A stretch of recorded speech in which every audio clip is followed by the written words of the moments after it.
এই সুন্দর করে বসো। ও আবার বকাও দাও আমাকে। বলেছেন বাবা সুন্দর করে বসে না, খায় না। তুমি কি হাত দিয়ে খাবে? আমি হাত দিয়ে খেতে চাই নাকি তুমি রুস্কি মেয়ে হয়ে গেছো? আজকে আসসালামু আলাইকুম। আজকে আমি নাজিয়া, আমি এখন খিচুড়ি রান্না করবো বাংলাদেশ থেকে। ও ওকে, রান্না বান্না শেষ? সুপে স্যুপ রান্না করছো? guten Appetit angeben. Guten Appetit, der Bitte. gleich.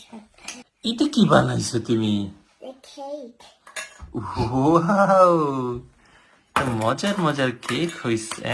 Cake, এটা তো আমার কাছে লাগতেছে অন্য কিছু।